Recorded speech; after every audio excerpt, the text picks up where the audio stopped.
వేలాది స్తోత్రములు నీవిచ్చిన రక్షణకై దేవా స్తోత్రము స్తోత్రములు నీవు చేసిన ఉపకారముకై దేవా స్తోత్రము స్తోత్రములు నా ప్రియమైన యేసు ప్రభు ఆపద దినములలో నా ప్రభుని తలచితిని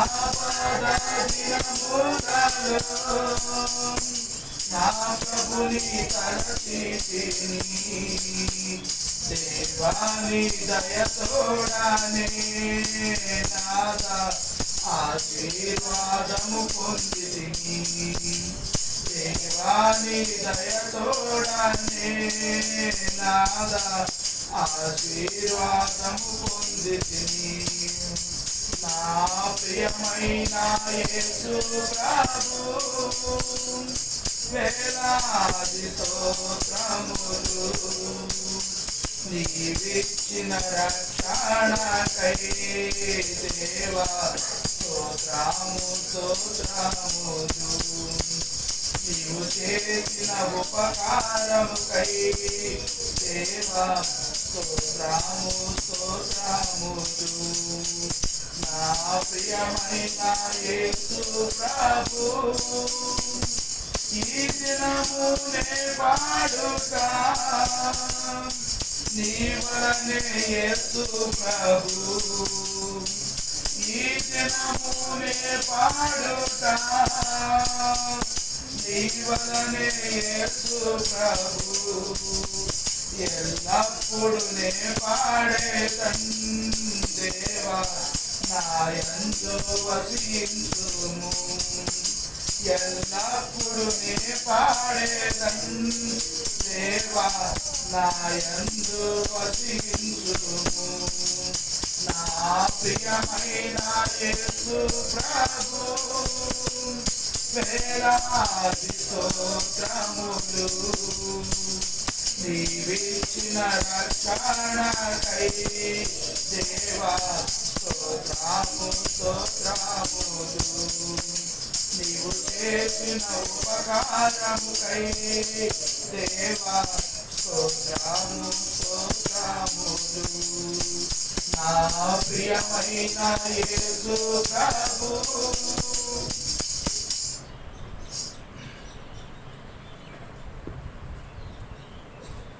బైబిల్ పఠింప శ్రేష్ఠ గ్రంథము బైబిల్ అనుదినం పఠించిన ప్రేమతోడ నడుపును ఓ పఠింప శ్రేష్ఠ గ్రంథము బైబిల్.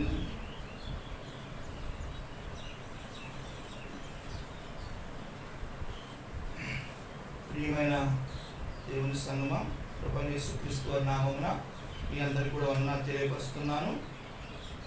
ఇప్పటి వరకు అన్నగారు మనకి దేవుని ఏ విధంగా ఆరాధించాలి, ఏ విధంగా స్తుతించాలి అనే అనుభవాలు, నూతన అనుభవాలు మనకు తెలియపరుస్తూ వచ్చారు. రక్షించిన తర్వాత మనం ఏం చేయాలి? రక్షణ పొందాము, రక్షించాడు దేవుడు. రక్షించిన తర్వాత, రక్షణ పొంది బాప్తిసం తీసుకున్న తర్వాత ఆయన బలలో చేసే బిడ్డలుగా ఉన్న మనము ఏం చేయాలి? ఏం చేస్తే దేవునికి ఇష్టం? రక్షణ పొందిన బిడ్డలు ఏం చేస్తే దేవునికి ఇష్టం? ఓకే ఓకే అవును కదా. దాని గురించి కొద్దిగా అంటే అందరికి తెలుసు, కొన్ని తెలియని విషయాలు ఉంటాయి కదా, అవి కూడా ధ్యానం చేస్తున్నాం ఈ రోజున. పేతురు రాసిన మొదటి పత్రిక, పేతురు రాసిన మొదటి పత్రికలో మాట చదువు. 2వ అధ్యాయము, పేతురు రాసిన పత్రిక మొదటి పత్రిక 2వ అధ్యాయము 21వ వచనాన్ని మనం చదువు.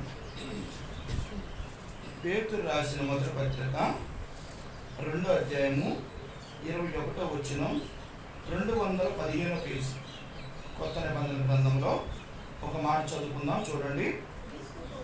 క్రీస్తు కూడా మీ కొరకు బాధపడి మీరు తన అడుగుజాడల్లో నడుచుకున్నట్లు మీకు మాది ఉంచిపోయాను. దేవుని సాయంత్రంగా చిన్న ప్రార్థన చేస్తున్నాం. ప్రేమ నమ్మకం కలిగిన మా ప్రియ పరలోక తండ్రి, రక్షకుడైన మా దేవ, సర్వాధికారి, సర్వ సృష్టికర్త, నిన్న నేడు నిరంతరము ఒకే రీతిగా ఉన్న మా ప్రభు మీకు వందనాలు, స్తోత్రాలు. ఇప్పటి వరకు పాటల్లోనూ ఆరాధన వర్తమానంలో మీరు మాతో మాట్లాడుతూ వచ్చారు. అలాగే తండ్రి, మా ఎదురొచ్చుకున్న మీ శరీరము, మీ రక్తము సాదృశ్యమైన బలలో చేయటానికి ముందుగా ప్రభు మీరు మాతో మాట్లాడటానికి మీరు ఇష్టపడుతున్నందుకు మీకు వందనాలు. మీ మాటకు లోబడే మనసు మాకు దయచేయండి ప్రభా. ఇక్కడున్న మమ్మల్ని అందరినీ మీ రక్తంతో కడగండి, శుద్ధి చేయండి. అలాగే తండ్రి, ఇక్కడ నిలబడతాను నేను ఇక్కడ ఉన్న వారి కంటే ఏమాత్రం యోగుడు కాదు, అల్పుడని నేను ఒప్పుకుంటున్నాను ప్రభా. మీ పరిశుద్ధమైన రక్తంతో నన్ను కడిగి పరిశుద్ధపరిచి మీ నోటిపరుగా వాడుకొని మీరే మహిమ ఘనత ప్రభావం మీరే పొందమని, ఇక్కడున్న మా అందరూ కూడా వినగల చెవులు గ్రహించే హృదయాన్ని మాకు దయచేయమని ప్రభా. ఈ వాక్యం వింటున్న ప్రతి ఒక్కరి హృదయాల్లో కార్యం జరిగించమని యేసయ్య పరిశుద్ధ నామమున స్తుతిస్తూ ప్రార్థిస్తున్నాం మా తండ్రి.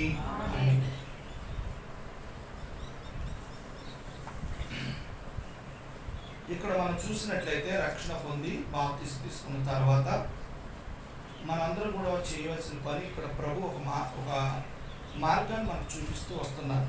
ఏ మార్గం అంటే ఇక్కడ చూడండి, క్రీస్తు కూడా మీ కొరకు బాధపడి మీరు తన అడుగుజాడల యందు నడుచుకున్నట్లు మీకు మాదిరి ఉంచిపోయాను.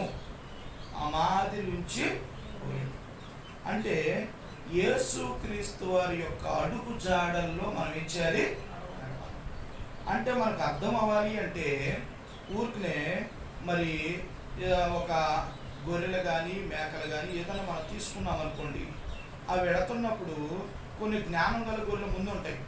అవి వెళ్తుంటే వాటి వెనక ఏం వెళ్తారు, అన్నీ లైన్గా వెళ్తుంటాయి కదా. అలాగే మనం కూడా మన ప్రభువైన యేసు క్రీస్తు వారి వెనక మనము కూడా తన అడుగు జాడల యందు నడుచుకుంటూ వెళ్ళాలి. ఏంటి ఆయన అడుగు జాడలు? ఎలా నడవాలని చెప్తున్నారు ప్రభువారు? ఎలా నడవాలని చెప్తున్నారు? తన అడుగు జాడల యందు నడుచుకున్నట్లు. చూడండి, చిన్నపిల్లలను కూడా మనం మన అడుగుల్లో అడుగేసుకుంటా నడిపిస్తూ వస్తుంటాం, ఎటు పడిపోకుండా చేయి పట్టుకొని నడిపిస్తుంటాం. అలాగే దేవుడు కూడా నన్ను తన అడుగు జాడల్లో నడవాలని మనకు మాదిరి ఉంచిపోయాడు. ఒక మాదిరి అంటే ఒక మార్గాన్ని మనకు చూపిస్తూ ఆయన వెళ్ళారు. మనం ఏం చేయాలి? రక్షణ పొంది బాప్తిసం తీసుకున్న తర్వాత బలలే చేసే మనము ఆ మాదిరిలోనే, అడుగు జాడల్లోనే నీవు నేను నడవాలి. అప్పుడు మన సరైన మార్గంలోకి వెళ్తాము, చక్కగా దేవుని యొక్క రాజ్యానికి చేరుకునే వారికి ఉంటాం. అలా కాకుండా ఆయన అడుగు జాడల్లో నడవకుండా ప్రక్కకు వెళ్ళిపోయామనుకోండి, వెళ్తామా? ఏమాత్రం కూడా. ఏంటి ఆయన అడుగు జాడలు? ఆయన ఏమేం చేశారు? మన ఎలా నడవమని చెప్తున్నారు? ఆ అంశమే ఇప్పుడు క్రీస్తు మనకు చూపించే మాదిరి. అంశ భాగము క్రీస్తు మనకు చూపించే మాదిరి. ఆ మాదిరి గురించి కొన్ని అంశ భాగాలుగా మనం చూసుకుందాం. చూడండి, ఇదే పేతురు రాసిన మొదటి పత్రిక 2వ అధ్యాయం 23వ వచనం చదవండి.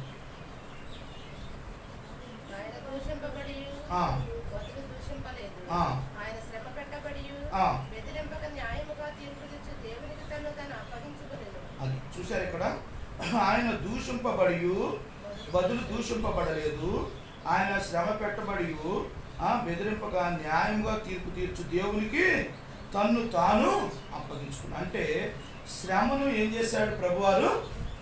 సహించాడు. శ్రమను సహించాడు. ఈ రోజుల్లో దేవుని నమ్ముకున్న మనకి ఈ లోక పరిస్థితులు చూస్తుంటే మనకు ఎన్నో రకాలైన సమస్యలు, శ్రమలు, కష్టాలు, ఇరుకులు, ఇబ్బందులు ఇప్పుడు కాదు ఇంకా రానై ఉన్నాయి మన చేతిలో. రేపు పొద్దున బైబిల్ కూడా ఉండకపోవచ్చు, మన మందిరానికి వచ్చిన కేసు అనొచ్చు, మన అన్నీ కూడా చాలా విషయాల్లో మనని వెనక్కి పెట్టవచ్చు. ఎందుకో తెలుసా? నువ్వు యేసు ప్రభువుని నమ్ముకున్నావని నిన్ను శ్రమ పెట్టడానికి ఎన్నో రకాలుగా ప్రయత్నించవచ్చు. మన ముందుగానే మనం ఏమవ్వాలి? మన బ్రెయిన్లో, మన హృదయంలో ప్రిపేర్ అయి ఉండాలి. ముందు నాకు జరిగితే నాకు తెలుసు అనుకుంటారు. చూసారు కొంతమంది, నాకు ముందుగానే తెలుసు, అందుకని నేను ముందుగానే ఇలా ఉన్నారా. అలాగే మనం ఏం చేయాలంటే ముందుగానే దేవుడి దగ్గర మనం తన అడుగు జాడలు నడుచుకోవడానికి ప్రయత్నం చేయాలి. శ్రమను సహించటంలో మనము ప్రాక్టీస్ చేయాలి. ఈ శ్రమ వచ్చింది, పర్లేదు మనం ఎలాగైనా ముందుకెళ్దాం అని మనం ఏం చేయాలంటే, అందుకని ప్రభు ఇక్కడ ఆయన మాదిరి నుంచి వెళ్ళాడు. నీవు నేను తట్టుకోలేము, ఆ శ్రమ వచ్చినప్పుడు కష్టాలు వచ్చినప్పుడు తట్టుకోలేము. కానీ యేసు ప్రభు వైపు చూస్తే మనకి ఆయనే అంత శ్రమ తట్టుకుంటే మనకి చిన్న శ్రమ ఎంత అని అనుకుంటాం మనం. అలాగే ఇక్కడ ప్రభు గారు చెప్తున్నారు కదా, ఆయన దూషింపబడి బదులు దూషింపబడలేదట. ఆయన శ్రమ పెట్టబడి బెదిరింపుకు అన్యాయంగా తీర్పు తీర్చు దేవునికి తన్ను తాను అప్పగించుకున్నాడు. తన్ను తానే శ్రమని సహిస్తూ వచ్చాడు. మరి ఈ రోజున దేవుని నమ్ముకున్న బిడ్డలోకి దేవుడిచ్చే, క్రీస్తు ఇచ్చే మాదిరి ఏంటంటే శ్రమను సహించటంలో, శ్రమని ఓర్చుకోవటంలో. అలా ఎప్పుడైతే మనం ఓర్చుకుంటామో మన విజయాన్ని పొందుకునే బిడ్డగా ఉంటామని ప్రభు పేరిట మీకు మనం చేస్తున్నాను. ఇది మొదటి అనుభవం. రెండో అనుభవంలో ఫిలిప్పీలు రాసిన పత్రికలో మాట ఉంటుంది. ఫిలిప్పీలు రాసిన పత్రిక 2వ అధ్యాయము 5-8 వరకు.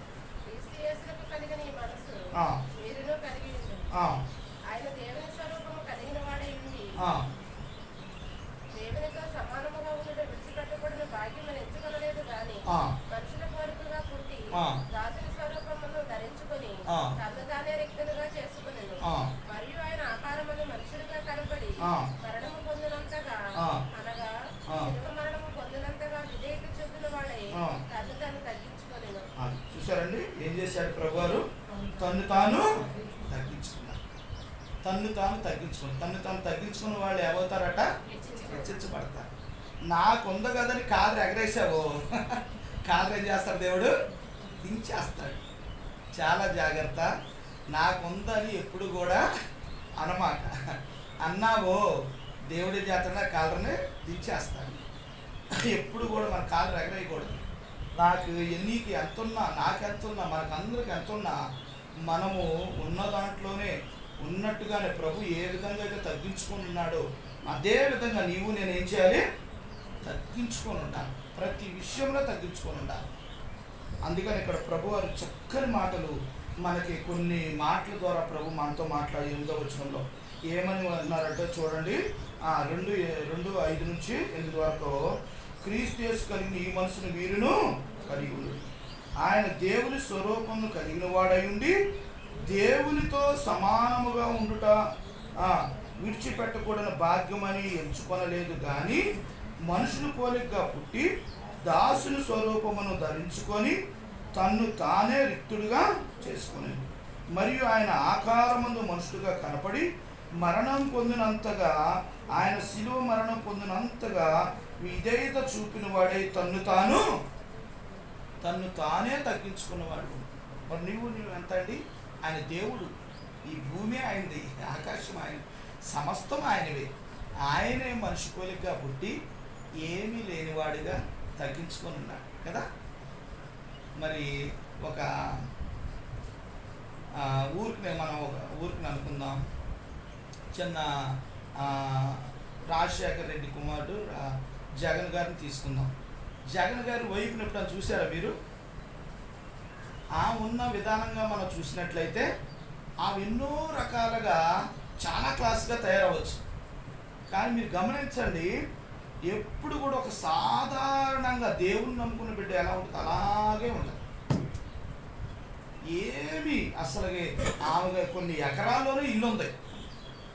మనకు 2-3 ఎకరాలు ఉంటేనే మాకు ఎకరాలు కొన్ని ఎకరాలు, చాలా ఎకరాల్లోనే ఒక చాలా పెద్ద ఇల్లు ఉంది.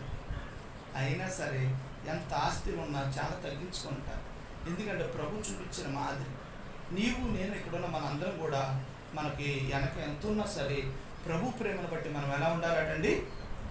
క్రీస్తు మనకు చూపించే మాదిరి అదండి. దేవుని బిడ్డలో మనకు చూపించే మాదిరి ఏంటంటే తన్ను తాను తగ్గించుకోవాలి, తగ్గించుకొని ఉండాలని ప్రభు మనకు నేర్పుతూ వస్తున్నాడు. అంతేగాని మనము హెచ్చించుకోకూడదు, ఎక్కడ కూడా మనం ఏంటో గొప్పలు చెప్పుకోవటం అలాంటివి చేయకూడదు. ఎందుకంటే ప్రభు మనకు అది నేర్పల. తగ్గించుకొని ఉన్న దాంట్లో తృప్తిపడుతూ నేను ఇదే నాకు అని అన్నట్లుగా ఉండాలి తప్ప గొప్పలు చెప్పుకోవటం అలాంటివి ఏం చేయకూడదు. తన్ను తాను తగ్గించుకున్నట్లు యేసు ప్రభు వారు నీకు నాకు మాదిరి చూపించి వెళ్ళాడు.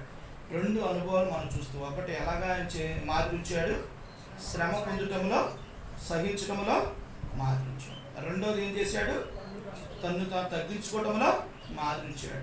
3 అనుభవం చూద్దాం. చూడండి, లోకరాశి సువార్త 23వ అధ్యాయం చూద్దాం. 34 వచ్చిన 23-34.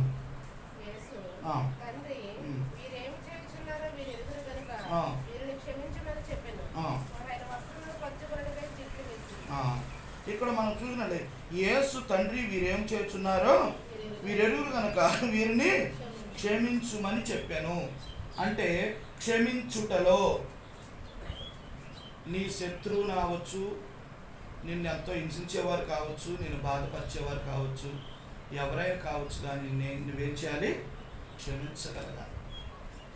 అది యేసు ప్రభు వారు చూపిస్తూ వచ్చారు. యేసు ప్రభు వారి మొహం మీద ఉమ్మి వేశారు. పేళ్ళు మని గుద్ది ఈ చప్ప మీద ఉన్నట్టుకలన్నీ గట్టిగా లాగారు. పిడిగుద్దులు గుద్దారు, భయంకరంగా కొట్టారు. ఆయన ఒక్కొక్క దెబ్బ కొడుతుంటే 100 గ్రాముల శరీరం ఆయన ఒంటి నుండి ఊడిపోయింది. ఆయన బొలుసుములతో బాగా 4 అంగుళాల బొలుసుములు మొత్తం శిరస్సు నిండా దింపేశారట కిందకి. భయంకరంగా గాయాలు, ఒంటి నిండా గాయాలు. 31 తక్కువ 40 దెబ్బలు ఆయన కొరడాతో తిన్నాడు. 4 కేజీల మాంసం ఆయన ఒంటి నుండి బయట చల్లా చెదురుగా పడిపోయింది. 4 లీటర్ రక్తం మొత్తం కూడా చెదిరిపోయిందా. ప్రియమైన దేవుడు, అలాంటి ప్రభువారు ఆయన అంటున్నాడు కదా, తండ్రి వీరేం చేస్తున్నారో వీరెరుగు కనుక వీరిని క్షమించి. ఎంత బాధ పెడితే మనం ఒక మాట అని చూడండి, ఎవరినైనా చిన్న మాట అంటే ఆ మాటకి మాట చెప్పటం, మళ్ళీ దానికి ప్రతీకారం తీర్చుకోవటం అలా ఉంటుంది. కానీ క్షమించడంలో యేసు ప్రభువు అంత గొప్ప దేవుడే ఎవ్వరు లేరండి. ఆయన క్షమించటంలో సిద్ధమనసు గల దేవుడు. అందుకనే నీకు నాకు చక్కని మాదిరి చేయలేడు. ఏ మాదిరి తెలుసా? క్షమించండి, ప్రతి ఒక్కరిని క్షమించండి. మొన్న ప్రవీణ్ పడగాల అని ఒక దైవజనుని మరి ఆయన అనుమానాస్పద వృత్తిగా చనిపోయారు. చాలామంది మర్డర్ అంటారు, కొంతమంది యాక్సిడెంట్ అన్నారు, ఇలా రకరకాలుగా అయింది. అయినప్పటికీ తన భార్య మరి జెసికా గారు ఏమన్నారు తెలుసా? దయచేసి మీరెవ్వరు కూడా కలగజేసుకోవద్దండి, ఇది దేవుడి చిత్తమని మేము అంగీకరిస్తున్నాం. దేవుడే మాకు న్యాయం చేస్తారు. మేము నా భర్తని చంపిన వాడిని క్షమిస్తున్నాను అని తన నోటితో చెప్పింది, డైరెక్ట్గా లైవ్లో చెప్పింది. నా భర్త చంపినోళ్ళు కూడా క్షమించేంత గొప్పవాడు, నేను కూడా అలాగే క్షమిస్తున్నాను, మీరెవ్వరు కూడా కలగ చేసుకోవద్దండి అని. చూసారా ప్రియమైన దేవుని బిడ్డలారా, ఈ రోజున నీవు నేను మనందరం కూడా ఎంతవరకు అలా క్షమించగలుగుతాం? మన కుటుంబ సభ్యులు ఒక మాట అంటే మనం తట్టుకోలేం, మన పిల్లలు ఒక మాట అంటే తట్టుకోలేం, ఎవరైనా ఒక మాట అంటే తట్టుకోలేం. కానీ యేసు ప్రభు వారు పుట్టిన వాళ్ళని కూడా ఏం చేశాడు? క్షమించాడు. అది మాదిరి అంటే. నువ్వు ఈ మాదిరిలో లేకుండా నేను క్రైస్తవురాలను అనుకుంటా ముందుకు పెడుతుంటే రేపొద్దున తను తానే నువ్వే మోసం చేసుకుంటున్నావని అర్థం. తర్వాత రేపొద్దున ఏమంటున్నాడంటే ప్రభు, నేను నీకు మాదిరి చేయలేను కదా, మాదిరిని అనుసరించావా అని అడుగుతాడు పైకి వెళ్ళిన తర్వాత. అప్పుడు లేదు ప్రభు నేను అనుసరించలేదంటే అప్పుడు ఎక్కడి నుంచో పెడతాడో ఎడవ వైపు నుంచేవాడు. ప్రియమని దేని బిడ్డారా, ప్రభు వారు అందుకని పదే దైవజనుల ద్వారా బాధ్యత గల సహోదరుల ద్వారా చాలా విషయాలు మీకు నాకు కూడా తెలియపరుస్తూ వస్తున్నారు. మన అందరం కూడా ఇది నేర్చుకోవాలి. అందరూ నేర్చుకున్నాను, నేను చెప్పుకోండి నేనే గొప్పది కాదు, ఇక్కడ నేను కూడా నేర్చుకుంటున్నాను. మనందరూ నేర్చుకుని ప్రభు అడుగుచాడలో నేర్చుకోవడానికి మనము పూనుకునే వారిగా ఉండాలని ప్రభు పెట్టడం మీకు మనం చేస్తున్నాం. మొట్టమొదట శ్రమను సహించడంలో మనకు మాదిరి చెల్లాడు యేసు ప్రభు. రెండోది తగ్గించుకోవడంలో మనకు మాదిరి చెల్లాడు. మూడోది క్షమించడంలో మనకు మాదిరి చెల్లాడు. 4వ అనుభవం చూద్దాం. చూడండి, లోకరాశి సువార్త 22వ అధ్యాయము 42-43 చెప్పండి. వారి యొద్ద నుండి రాతివేత దూరము వెళ్ళి మోకాళ్ళలోని తండ్రి ఈ గిన్నె నా యొద్ద నుండి తొలగించుటకు నీ చిత్తమైతే తొలగించుము, అయినను నా ఇష్టము కాదు, నీ చిత్తమే సిద్ధించును గాకని ప్రార్థించును. ఇక్కడ మనం చూసినట్లయితే ఇక్కడ ప్రభువారు ప్రార్థన చేస్తూ వచ్చినప్పుడు తండ్రి నీ చిత్తములకు అప్పగించుకొనిచున్నాను. ఆయనకి ఇష్టమైన పని ఏదో మనం చేయటానికి పూనుకోవాలి. మనకి ఇష్టమైన పని కాదు, ఆయనకి ఏ పని ఇష్టమో అది చేయాలి. అందుకని యేసు ప్రభువారు ఆయనే దేవుడై ఉండి దేవుని కుమారుడు ఈ లోకానికి వచ్చి ఆయనే మనకు నేర్పుతూ వస్తున్నాడు. చూడండి, దేవుడే ఆయనే కుమారుడికి వచ్చాడు, ఆయనే మనకు నేర్పుతున్నాడు. ఏమని నేర్పుతున్నాడు ఇక్కడ చూడండి చక్కని మాటలతో. తండ్రి ఈ గిన్నె నా యొద్ద నుండి తొలగించుటకు నీ చిత్తమైతే తొలగించుము, అయినను నా ఇష్టము కాదు, నీ చిత్తమే చిందించుడుగాకని ప్రార్థించు. అర్థమైందండి? నా చిత్తం కాదు, నాకు శిక్ష వేయాలా వేయండి, అది నీ ఇష్టం, నీకు వద్దా విడిచిపెట్టండి, అది నీ ఇష్టం.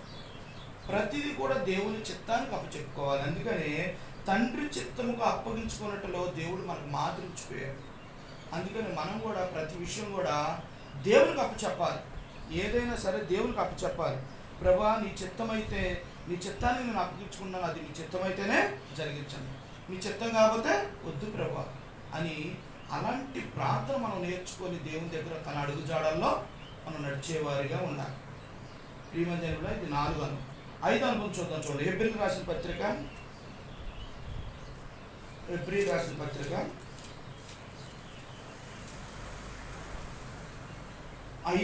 వచ్చింది.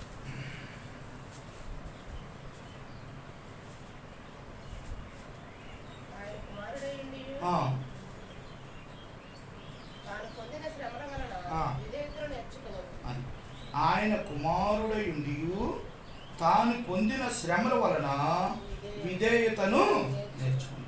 విధేయత నేర్చుకోవాలి ప్రభువారు ఇక్కడ అందుకని చెప్తూ వస్తున్నారు. చక్కని మాట ఎందుకు, ఆయన కుమారుడయుండి తాను పొందిన శ్రమల వలన విధేయత నేర్చుకున్నాడు. నీవు నేను కూడా మన శ్రమలు వచ్చినప్పుడు మనం ఏం చేయాలట? విధేయత నేర్చుకొని విధేయులమయ్యి తగ్గించుకొని ఉండాలని ఇక్కడ ప్రభువారు ఎంతో స్పష్టంగా క్రీస్తు యొక్క మాదిరి మనకు తెలియపరుస్తూ వస్తున్నారు. విధేయులమై ఉండాలి. ప్రియమందేని బిడ్డారా, ఈ రోజున క్రైస్తవులందరూ కూడా ఎందుకు విధేయులై ఉంటున్నారంటే దేవుని యొక్క మాటకు విధేయులై ఉంటున్నారు. ప్రతి ఒక్కరు కూడా అలా ఉండటం దేవుని చిత్తం. అందుకని ఇక్కడ ప్రభువారు అన్నారు కదా, మీకు మాదిరించిపోయెను, ఎందుకని తన అడుగుజాడలో నడుచుకున్నట్లు. మరి నీవు నేను మనందరం కూడా ఆయన అడుగుజాడలో నడవాలి, నడిచే బిడ్డగా ఉండాలని ప్రభు పేరట మీకు మనం చేస్తున్నాను. 5 అనుభవంలో విధేయతలో మనం ఆయన మాదిరించిపోయాడు మనకి ప్రభువారు. ఆ విధేయత నేర్చుకొని మన ముందుకు సాగే బిడ్డగా ఉండాలని ప్రభు పేరట మీకు మనం చేస్తున్నాను. అలాగే యోహాను సువార్త 4వ అధ్యాయంలో ఇంకొక అనుభవాన్ని చూసినట్లయితే యోహాను సువార్త 4:34లో ఒక మాట ఉంటుంది.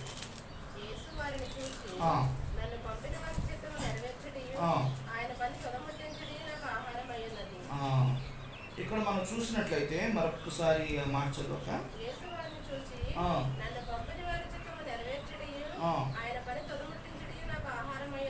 అదే అండి. ఈయనకి చూడండి, తండ్రి ఇక్కడ 34 యేసు వారిని చూచి నన్ను పంపిన వాని చిత్తము నెరవేర్చుటయు ఆయన పని తుదముచ్చుటయు నాకు ఆహారమై ఉన్నది. ప్రియమంది బిడ్డారా, తండ్రి పని చేసి తండ్రిని మహింపరచటంలో మనకి ఆయన మాదిరించాడు. మనం ఎప్పుడు కూడా మనం ఏం చేయాలంటే తండ్రి పని చేసి ఆయన మహింపరచాలి. తండ్రి ఏ పని చేయమంటారో ఆ పని చేసే బిడ్డగా నీవు నేను ఉండాలి. అంతేగాని మన ఇష్టానుసారంగా మనకు నచ్చిన పని చేసుకుంటూ ఆయన మహిమ వస్తుందంటే కుదరదు. ఆయన ఏ మాదిరి నుంచి వెళ్ళాడో ఆ మాదిరిలోనే మనం వెళ్ళాలి. అందుకని మన హెబ్రోను సంఘంలో గొప్పతనం ఏంటంటే ఎక్కడికి వెళ్ళినా దగ్గర 60,000 సంఘాలు పైన ఉంటే మనకి ఇంకెక్కువే ఉండొచ్చు. అయినా సరే ఎక్కడికి వెళ్ళినా ఒకే క్రమం మనకు కనపడుతూ ఉంటుంది.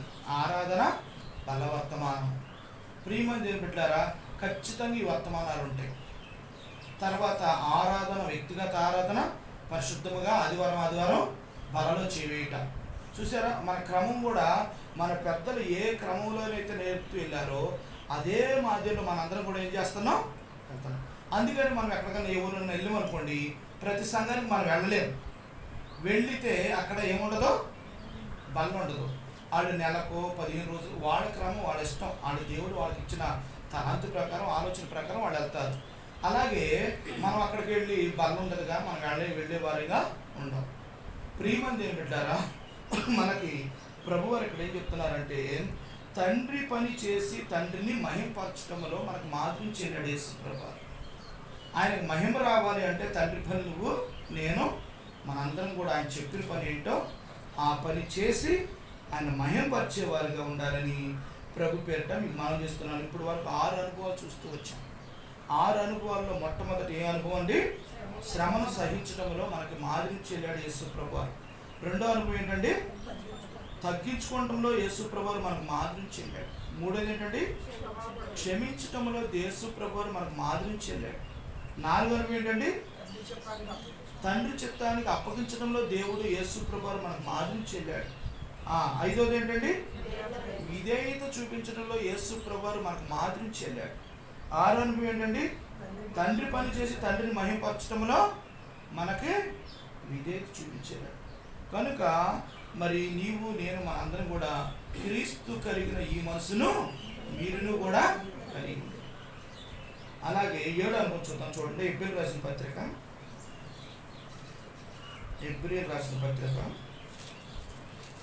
4వ అధ్యాయము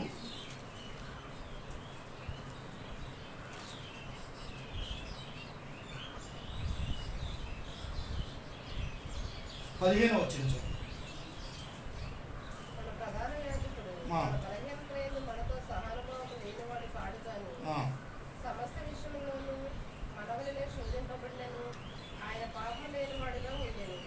చూడండి, ఇక్కడ మనం చూసినట్లయితే 7వ అనుభవంలో ఎబ్రియలు రాసిన పత్రిక 4:15లో ఇక్కడ పాపము అగపరచని ఆయన పరిశుద్ధ జీవితం మనకు కనపడుతూ వస్తుంది.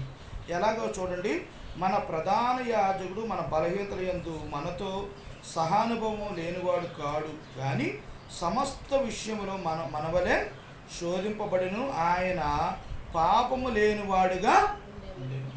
పాపము లేని జీవితం ఆయన కంటి చూపుతో కానీ నోటి మాటతో కానీ ఆయన ఎక్కడ కూడా పాపం చేసినట్లుగా లేనేది. ప్రియమైన బిడ్డలారా, పాపము కనపడకుండా ఆయన పరిశుద్ధమైన జీవితాన్ని మనం అనుసరించి నడవాలి. నీవు నేను కూడా ఈ లోకంలో ఉన్నంత కాలం కూడా మన పాపం మన దరికి చేరకుండా మనం దాని దూరంగా ఉండాలి. మనం ఎప్పుడు అనుకుంటాం కదా, ఒక తామర పువ్వు తీసుకున్నట్లయితే ఆ తామర పువ్వు ఎలా ఉంటుందండి, బురదలో ఉంటుంది. బురద అంటిద్దా తామర పువ్వుకి? ఏమండి, బురద అంటిద్దా? బురద అంటిద్దా తామర పువ్వుకి? అంటది కదా. కానీ ఆ తామర పువ్వు బురదలో ఉన్నప్పుడు కూడా అంటకుండా ఎలాగుంటుందో ఈ లోకంలో ఉండి కూడా మనం పాపం అంటకుండా అలా జీవించాలి. అది ప్రభువారు మనకు నేర్పుతూ వస్తున్నారు. ప్రియమైన బిడ్డ, పాపము అగపరచని ఆయన పరిశుద్ధ జీవితాన్ని మనం చూస్తూ వస్తున్నాం. మరి నీవు నేను మన పరిశుద్ధ జీవితం ఉందా? ప్రత్యేకంగా ఉంటున్నామా? ప్రత్యేకమైన జీవితం కలిసి ఉన్నామా? లేకుంటే మనం కూడా వాళ్ళతో పాటు కలిసిపోతున్నామా? ఒకసారి పరిశీలన చేసుకుందాం. ప్రియమైన బిడ్డలారా, మనది ఇది రాకడ సమయం. చాలా భయంకరమైన పరిస్థితులు మన కళ్ళ ముందు కనపడుతూ వస్తున్నాయి.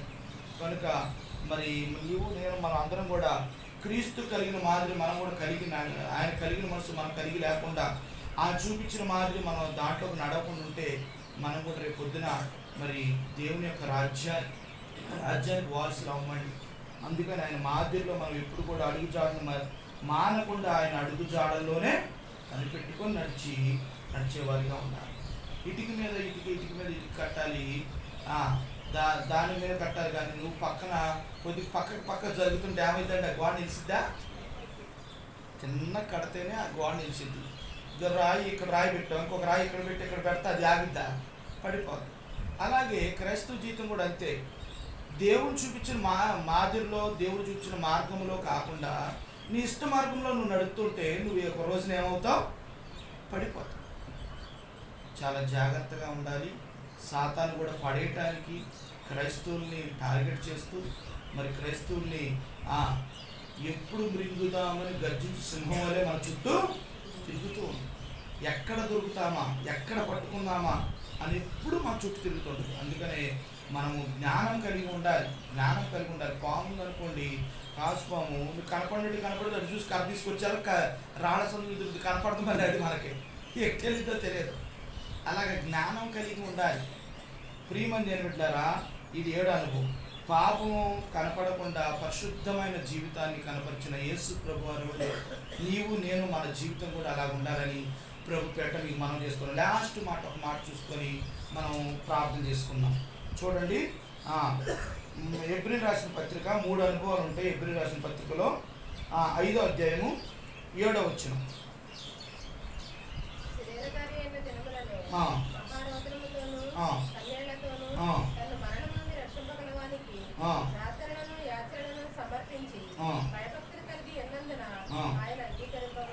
ఇక్కడ చూడండి, శరీరదాయున్న దినముల్లో చూడండి, మహారోదనతోను కన్నీళ్లతోనూ తన్ను మరణము నుండి రక్షింపగలవానికి ప్రార్థనలను యోచనను సమర్పించి భయభక్తులు కలిగి ఉన్నందున ఆయన అంగీకరింపబడెను. అంటే ఆయన ప్రార్థనా జీవితం కలిగిన వారిగా మనం ఉండాలి. ఆయన ఏవైతే ప్రార్థనా జీవితం కలిగిన వారు ఉన్నారో ఇక్కడ మహారోదనతో కన్నీళ్లతో ప్రార్థన చేస్తున్నారు యేసు ప్రభువు. ఆయన ప్రార్థన చేసినప్పుడు ఆయన తోటలో చెమట రక్తపు బిందువుల వరే కానీ అంటే దానికి అర్థం ఏంటంటే ఎంతో డిప్రెషన్లోకి వెళ్ళిపోయి బాగా ఒత్తిడి పడినప్పుడు మన చెమట రూపంలో రక్తం వస్తుంది బయటికి. నీరు రక్తం కలిసి ఉంటాయి లోపల భాగాల్లో. అది బయటికి రావాలంటే బాగా ఒత్తిడికి గురవ్వాలి. అంత వేదనకు గురైపోయాడు యేసు ప్రభువు శిలువ మరణానికి వెళ్ళటానికి ముందుగా. ఆయన రక్తము చెమట వరాలే బయటకు వచ్చింది. ప్రియమని నిలబెట్టారా, కన్నీటితో ప్రార్థన జీవితం కలిగిన వారు ఉండాలి. ఎవరి కోసం? నీ కొరకు, నీ కుటుంబం కొరకు, నీ సంఘం కొరకు, నీ దేశం కొరకు నువ్వు ఎలా ఉండాలి? కన్నీటి ప్రార్థన చేయాలి. ఇంకో ప్రార్థన చేయాలి. ఇంకో ప్రార్థన ఎబ్రీ రాసిన పత్రిక 1:35లో యేసు ప్రభువు ఏం చెప్తున్నారు చూద్దాం. 3 ప్రార్థనలు చెప్తున్నాడు. 3 ప్రార్థనలు చూసుకొని ప్రార్థన చేసుకుందాం. 1వ అధ్యాయము 35, మార్కుల సువార్త 1:35. మార్కుల సువార్త 1:35.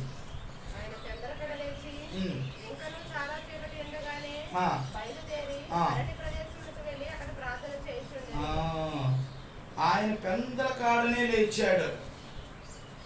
మనం ఏం చేస్తున్నాం? ఇంటికాడేమో పెందలకాడ వేసిపోయి మందిరానికి వచ్చి నిద్రపోతున్నావా? పెందల కాడనే లేచి ప్రార్థన చేయాలి. ఎవరి కోసం?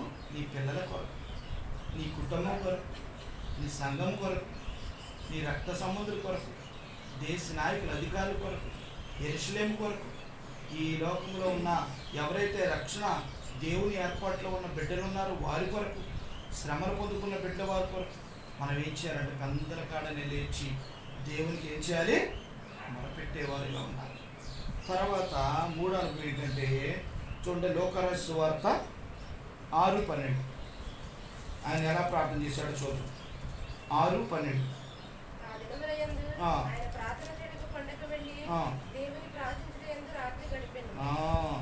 చూడండి, ఆ దినమందు ఆయన ప్రార్థన చేయుటకు కొండకు వెళ్ళి దేవుని ప్రార్థించుటకు రాత్రి అవసరమైతే మరి పల్లవరపు కొండ దగ్గర బ్రదర్ బక్సింగ్ అన్న జతపని వారందరూ కూడా పల్లవరపు కొండకు వెళ్ళి వాళ్ళు దేవుని యొక్క బల్ల స్థాపించడానికి ముందుగా దేవుని దగ్గర ప్రార్థన చేస్తూ వచ్చారు ఒక రాత్రి అంతా కూడా. ఆ కొండ మీదకి వెళ్ళినప్పుడు ఆ కొండ ఎలాగుందంటే కీటకాలతో నిండి ఉంది. ఆ తేళ్ళు, జెర్రులు, పాములు అలాంటి రకరకాల. కొంతమంది లైట్లు పట్టుకొని నుంచుంటే వీళ్ళు ప్రార్థన చేయటం. ఇలాగ ప్రార్థన చేస్తుంటే తెల్లవారుతున్నప్పుడు దేవుడు మాట్లాడాడట, నా శరీరం తిని నా రక్తము త్రాగలను, మీరు ప్రతి ఆదివారము బల్ల విరవలను అని దేవుడు మాట్లాడాడు.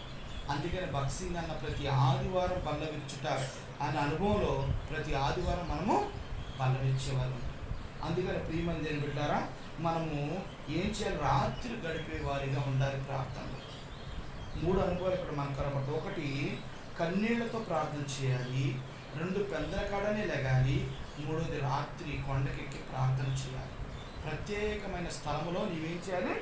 దేవునికి రాత్రిపూట ప్రార్థన చేసుకోవాలంటే ఆల్నైట్ ప్రేయర్స్ మనం కలిగిన వారిగా ఉండాలి. ప్రియమైన దేవుడు, ఇలాగా దేవాదేవుడు మనకు మార్గాన్ని సరళం చేస్తూ ఒక మాదిరిని చెల్లాడండి యేసు ప్రభువారికి. ఆ మాదిరిలో లేకుండా నువ్వు సొంత మార్గాన్ని ఎన్నుకున్నావంటే నువ్వు సరైన మార్గంలోకి వెళ్ళవండి. తర్వాత మనము నష్టపోతాం. ఇక్కడ నుంచి అమెరికా వెళ్ళాలనుకోండి, బోయస్ అన్న అమెరికాలో ఉన్నాడు, మనం వెళ్ళాలి, మనకు తెలియదు ఎలాగ వెళ్ళాలి మనం. మరి బోయస్ అన్న కానీ బోయస్ అన్న పిల్లలు కానీ ఎవరైనా వస్తే ఆయన పెట్టుకొని అమ్మ ఎక్కడ ఇల్లని వాళ్ళ వెనక మనం వెళ్తేనే ఆ మార్గానికి ఆ ఇంటికి వెళ్తాం, లేకపోతే మనకే అడ్రస్ తెలియదు. అలాగే యేసు ప్రభువారు పరలోక రాజ్యానికి ఒక మార్గాన్ని చూపిస్తూ వచ్చాడు. ఆ మార్గానికి మనం వెళ్ళాలి అంటే, దేవుడి రాజ్యానికి వెళ్ళాలంటే యేసు ప్రభువారు మార్గం. ఆయన ఒక్కడే అక్కడ నుండి దిగి వచ్చాడు, ఆయన అక్కడికి వెళ్ళగలడు. ఆయన పట్టుకొని ఆయన మార్గంలో నడిస్తేనే మనం కూడా ఏం చేయాలి? ఆయన ట్రైన్ ఎక్కమంటే మనం ఏం చేస్తాం? పక్కకి వెళ్తే ట్రైన్ ఎక్కకుండా వెళ్తామా అని అర్థమైందండి. అర్థం అవటానికి ఈ మాటలు చెప్తూ వస్తున్నాను. క్రీస్తు మనకు మాదిరించింది. ఆయన చెప్పిన అడుగు జాడల్లోనే నీవు నేను నడవాలి. అందుకనే 8 అనుభవాలు చూస్తూ వచ్చాం. ఈ 8 అనుభవాలు నీవు నేను ఏం చేయాలి? ప్రతి నిత్యము అనుసరించి ఆయన మార్గంలో నడిచేవారిగా మనం ఉండాలి. 1 శ్రమను సహించడంలో మనం ఆయన మాదిరిని కలిగిన వారిగా ఉండాలి. 2 తగ్గించుకుంటా ఆయన మార్గం. ఎలా తగ్గించుకున్నాడు తెలుసా? ఆయన ఎంతగా తగ్గించుకున్నాడంటే, యేసు ప్రభు వారి యొక్క 12 శిష్యుల్ని లైన్గా కూర్చోబెట్టి ఆయన ఒక బేషన్లో నీళ్లు తీసుకొని ఆయన పాదాలు పట్టుకొని ఆ పాదాలు కడిగి ఆ టవల్తో తూచాడు. అంతగా తగ్గించుకున్నాడు. చూడండి, ఈయన ఎవరండి? దేవాది దేవుడు మనుషులు కాళ్ళు పట్టుకున్నాడు. అర్థమైందండి? అంతగా తగ్గించుకున్నాడు. ఆ తగ్గింపు మనం కలిగి ఉండాలని ప్రభు మనకు నేర్పుతూ వస్తున్నాడు. 2 అనుభవం 3 అనుభవం ఏంటంటే, క్షమించడంలో మనం అందరినీ క్షమించడానికి సిద్ధ మనసు కలిగిన వారిగా ఉండాలి. ఆయన నిన్ను నన్ను క్షమించాడు కనుక ఆయనే క్షమించకపోతే మనం ఇక్కడ కూర్చున్నవడమే మనం చేసిన పాపానికి ఎప్పుడో మనము నరకానికి వెళ్ళాం. అలాంటిది ఆయనే నన్ను క్షమించి ఆయన మన పాపాలన్నీ ఆయన క్షమించి ఆ రక్తంతో కడిగి వేసిన ద్వారా మనం నీతిమంతుల జాబితాలో వచ్చాం. కనుక క్షమించడంలో మనం కూడా ఏం చేయాలి? ఇతర వ్యక్తిని ముందంజలో ఉండాలి. 4వది తండ్రి చిత్తములకు మనం ఎప్పుడు కూడా ఏం చేయాలి? అప్పగించుకునే బిడ్డగా మనం ఉండాలి. అలాంటి మార్గంలో ఉండాలి. 5వది విధేయత చూపించడంలో విధేయులమై ఉండాలి పెద్దలకు. అలాగా యేసు ప్రభు వారు ఎలా విధేయులు ఉన్నారు, అలాగే నీవు నేను కూడా విధేయులుగా ఉండాలి. 6వది తండ్రి పని చేసి తండ్రిని మహిమపరచడంలో మనం ఎప్పుడు ముందుండాలి. ఆయన పని చేయాలి, ఆయన సువార్త ప్రకటించాలి, 10 మందికి ఆయన వాక్యం ప్రకటించాలి. అప్పుడు ఆయన మహిమపరిచే బిడ్డగా నీవు నేను ఉండాలి. 7వది పాపము అగపరచని ఆయన పరిశుద్ధ జీవితం కలిగిన వారిగా ఉండాలి. మన జీవితం ఎలా ఉండాలి? పరిశుద్ధమైనది ఉండాలి. ఏ పాపం మన ఉంగం చూస్తే పాపం కనపడకూడదు, ఎక్కడ చూసినా పరిశుద్ధత కనపడాలి. అలాగే యేసు ప్రభువు మనకు మాదిరి చెల్లాడు. ఆ మాదిరిలో నువ్వు నిన్న 8వ అనుభవం ఏంటంటే, లాస్ట్ అనుభవం ఆయన ప్రార్థనా జీవితం కలిగిన వాడిగా ఉన్నాడు. ఆయన ప్రార్థనా జీవితం ఎలాంటి ప్రార్థన అంటే, కన్నీటితో రోదనతో ప్రార్థన చేస్తూ వచ్చాడు. ఆయన పెందల కాడనే లేచి ప్రార్థన చేస్తూ వచ్చి కొండెక్కి ఆయన రాత్రి అంతయు ప్రార్థనలు గడుపుతూ వచ్చాడు. అలాంటి ప్రార్థనా జీవితం నీవు నేనేం చేయాలి? కలిగిన వారు. ఇది క్రీస్తు మనకు చూపించిన మాదిరి. ఈ మాదిరిలో రక్షణ పొంది బాప్తిని తీసుకున్న ప్రతి బిడ్డ కూడా ఈ మాదిరిని అనుసరించి నడవాలని ప్రభువారు మనకు పదే మాట్లాడుతూ వస్తున్నాడు. అలాంటి మాదిరి నీవు నేను కలిగిన వారికి ఉండాలని ప్రభు పేరట నీకు మనవి చేస్తున్నాను. ఈ చిన్న వాక్యము దేవుడు దీవించుగాక. అందరూ మరి మోకరించండి.